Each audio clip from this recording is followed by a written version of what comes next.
Hello everyone, my name is Yoni Birman, the author of the paper Cost-Effective Malware Detection as a Service over Serverless Cloud using Deep Reinforcement Learning.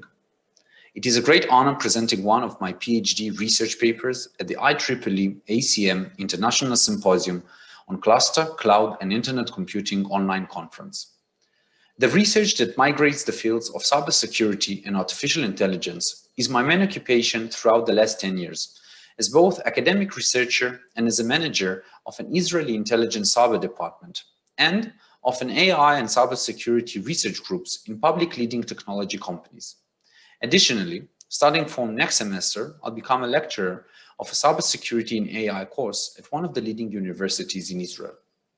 This paper presents how one of the most developing and research domains in artificial intelligence, reinforcement learning, is used for efficient cybersecurity in different infrastructure environments, including public cloud technologies. The significance of this research compared to many other academic researchers is that these research results are evaluated using actual money, dollars.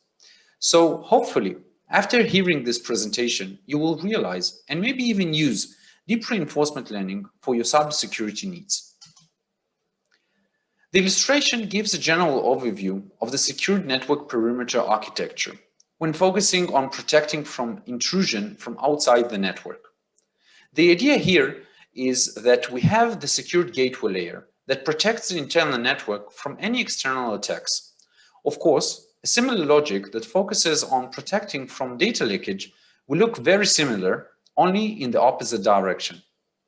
The secured gateway layer is where all security components are located, and only those objects that are approved to be safe can move to the internal network from the external network. Each security component has different characteristics and, of course, performs differently. In most cases, the safer and more accurate the security components are, the more it costs. Usually, the one who defines the policy of which component to use is the chief security officer if it is a large-scale company.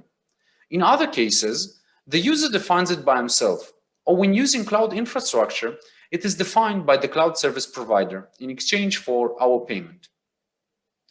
Although many believe it is a hard task choosing which security tools to use, in real life, this task is pretty simple. We simply use them all. So the policy is, we approve the data object if all security components classify the object as benign. Otherwise, we classify the data object as malicious and drop it. During the last few years, we see two phenomena. The first is an increase in the volume and variety of cyber attacks. And the second is an increase in the cybersecurity tools. Each promises better performance than others. This causes organizations, or more precisely security managers in organizations, to acquire new tools for cybersecurity.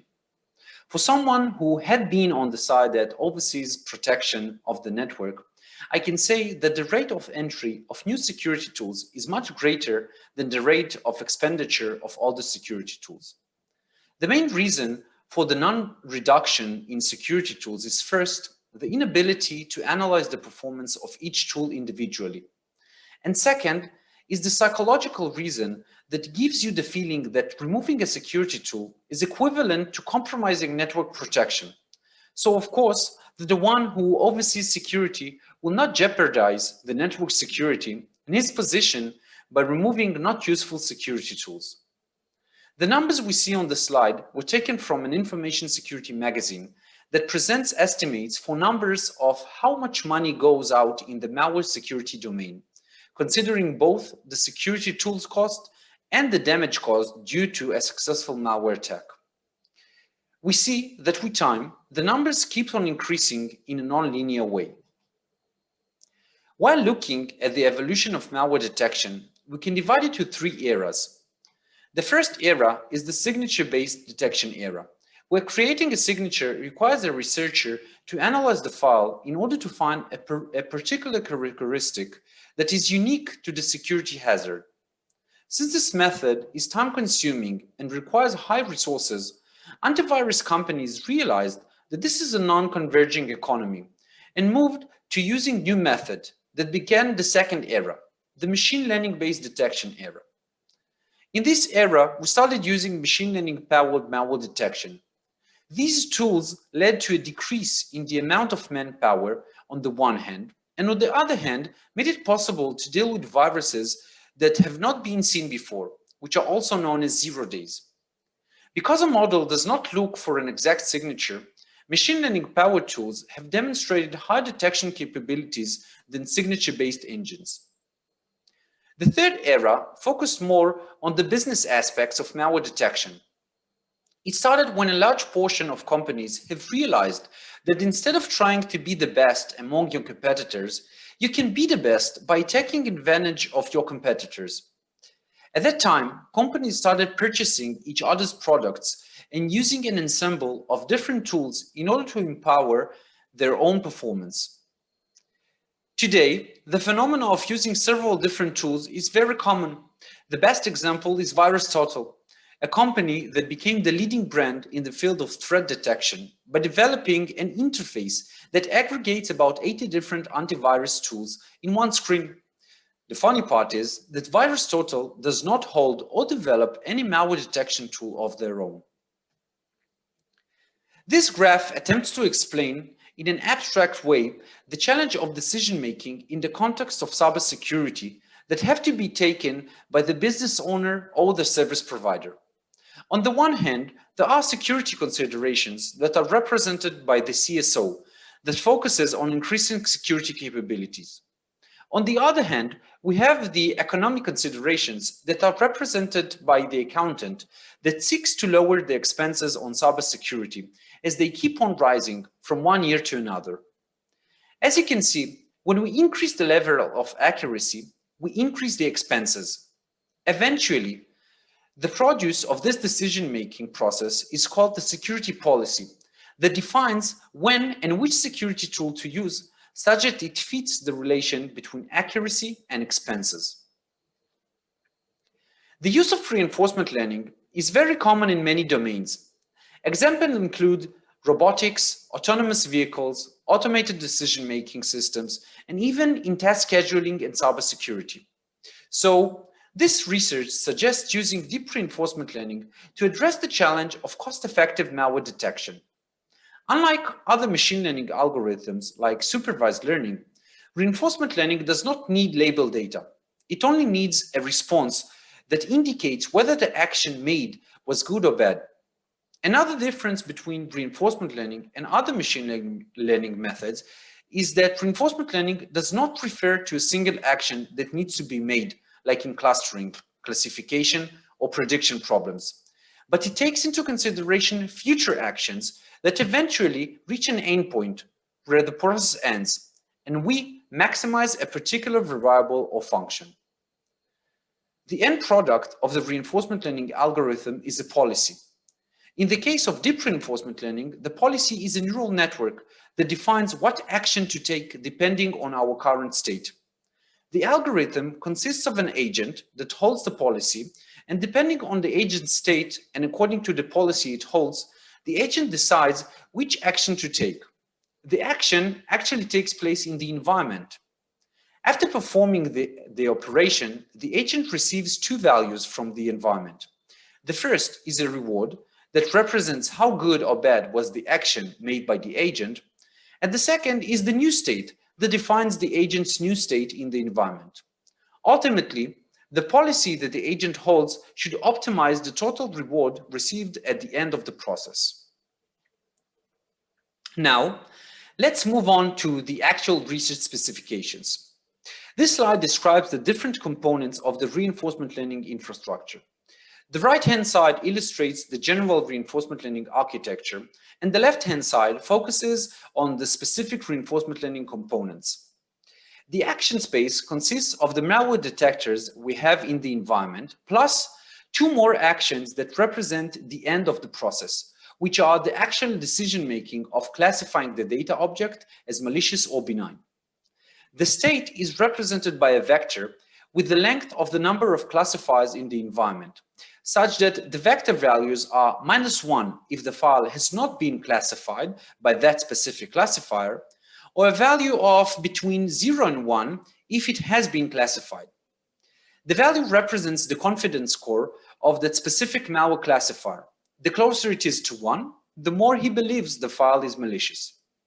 Finally, we have the confusion matrix, which is used as a reward function. Depending on the correctness of the agent's classification received by the environment, we get a value consisting of a fixed number and the value obtained from a function that depends on the cost of executing the classifier. On the right-hand side, you can see that we have 4 different malware classifiers we used in our research. I will not give a comprehensive description of these classifiers, but I will mention that each of them performs different in terms of classification accuracy and time, which in our case is the equivalent for cost. Before continuing with the detailed specification of the proposed solution for cost-effective malware classification, let's have a small pause to explain how malware detection really looks like. In the first stage, we extract different features from the data object. In this example, we extract trigrams of opcodes. Next, we reduce the representation by arranging them according to a particular value. In our case, we use the TF-IDF representation, usually used in natural language processing, and then selecting the 1000 most common instances. In the second stage, we train a machine learning-powered malware classifier that returns the classification detection with its confidence score. At the bottom of the slide, we see a table describing the 4 classifiers we used in this research. We have the Manalize, which is almost the fastest, but with the lowest score of accuracy. We have the PE file, with the fastest classification time of 0.7 seconds and the second worst accuracy. We have the byte trigram with the time of 4 seconds and an accuracy score of almost 95%.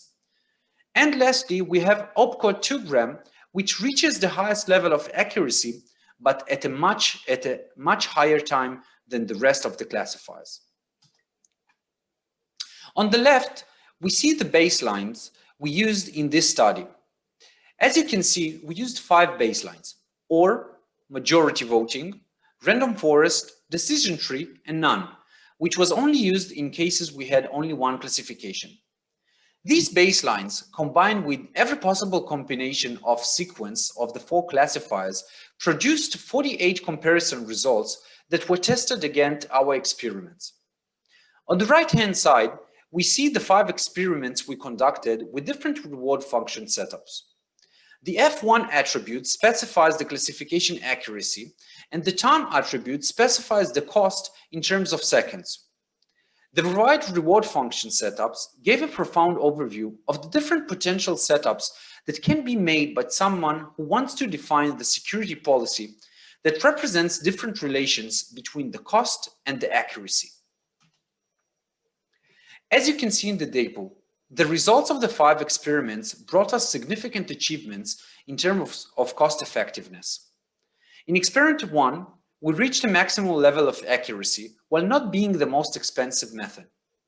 In experiment 3, we reached the most cost-effective result from my point of view with an accuracy of over 96%, which is among the highest accuracy values, but with the cost of only 20% from the equivalent baseline that reached same accuracy levels.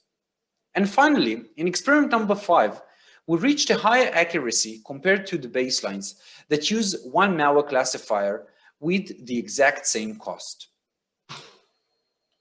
We now move on to the significant part of the research, which is the implementation of the proposed method on different IT infrastructures. We have used 3 different infrastructures, and in this talk, I will give a special attention to one of them, the serverless infrastructure. On the left-hand side, we have the on-prem infrastructure with 3 servers in a fixed structure. The cost for this infrastructure includes operation, maintenance, and on-prem expenses such as rent fees, physical security, backups, and more. We also have the virtual machine-based cloud infrastructure, which uses fixed logical infrastructure. In this mode, the expenses for labor of maintenance, operations, etc. are embodied in the payment to the cloud service provider.